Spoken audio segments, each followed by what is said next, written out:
അയക്കുന്ന പൈസ മിച്ചം വെച്ചിട്ട് അങ്ങനെ വാങ്ങി കൊടുത്ത. കൂടുതലായും കണ്ടുവരുന്നത് പ്രവാസികളായ ഭർത്താക്കന്മാരുടെ ഭാര്യമാര് അവിഹിതത്തിൽ ഏർപ്പെടുന്നതും കാമുകന്മാരെ കൂടെ പോകുന്നതും കേട്ടോ. ഇതുപോലുള്ള ഭാര്യമാരുണ്ട് കേട്ടോ. ഞാൻ ഡെലിവറി കൊടുത്തിട്ടുണ്ട്. പക്ഷെ ഇതുപോലൊരു ഡെലിവറി ആദ്യമായിട്ടാണ്. കാരണം എന്താ വെച്ച് കഴിഞ്ഞാൽ സാധാരണ എല്ലാ ഭർത്താക്കന്മാരും ഭാര്യമാർക്ക് ഗിഫ്റ്റ് കൊടുക്കുന്നത് നമ്മൾ ഒരുപാട് കണ്ടിട്ടുണ്ട്. പക്ഷെ ഇവിടെ അങ്ങനെയല്ല. ഇവിടെ ചേട്ടൻ മിനിങ്ങാന്നാണ് ദുബായിൽ നിന്ന് വന്നത്. അപ്പോൾ ചേച്ചി ഒരു മാസം മുന്നേ എന്നെ വിളിച്ച് കാര്യങ്ങളൊക്കെ സംസാരിച്ച് വണ്ടീൻ്റെ കാര്യങ്ങളൊക്കെ ചോദിച്ചു. അപ്പോൾ ഓരോ വണ്ടികളും ഞാൻ ഫോട്ടോസ് അയച്ചു കൊടുക്കും. അപ്പം ലാസ്റ്റ് ചേച്ചിക്ക് ഒരു വണ്ടി ഇഷ്ടപ്പെട്ടു. അപ്പോൾ ആ വണ്ടി ഓക്കെ പറഞ്ഞു.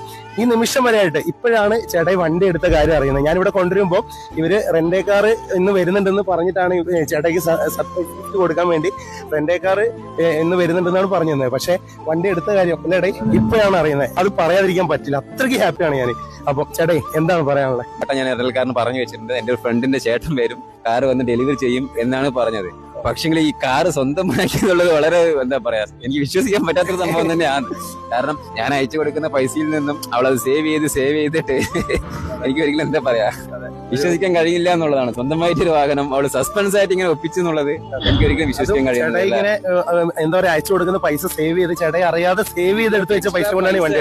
മാസ ചെലവിനുള്ള പൈസ മാത്രം ഞാൻ അയച്ചു കൊടുക്കാറുള്ളൂ. അതിന് സേവ് ചെയ്തിട്ട് അവൾ ഈ ഒരു വണ്ടി വാങ്ങിച്ചിട്ടുണ്ടെങ്കിൽ അവൾ ഭയങ്കര.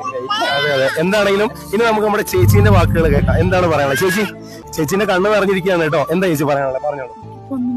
അല്ല പറഞ്ഞു ചേച്ചി പറഞ്ഞു. ചേച്ചിക്ക് അറിയാം കേട്ടോ. ചേട്ടനൊരു കാറ് വന്നപ്പോഴും പറയാറുണ്ട് പുതിയത് വാങ്ങിക്കൊടുക്കാൻ എന്നെ കൊണ്ട് പറ്റില്ല. അപ്പൊ അതിന് ഏട്ടൻ അയക്കുന്ന പൈസ മിച്ചം. ഒരു 96% പ്രവാസികളുടെ ഭാര്യമാരും ഇങ്ങനെയൊക്കെ തന്നെ ആയിരിക്കും കേട്ടോ. ബാലൻസ് ഉള്ള 4% ഇതിപ്പോ എല്ലാ വിഭാഗത്തിലും കാണുമല്ലോ. എന്തായാലും ചേട്ടന്റെ ഭാഗ്യം തന്നെയാണ് ഈ ഒരു ഭാര്യ. കൈവിടാതെ ചേർത്തങ്ങ് പിടിച്ചോട്ടോ. ഏത് പ്രതിസന്ധിയിലും കട്ടയ്ക്ക് കൂടെ ഉണ്ടാവും കേട്ടോ.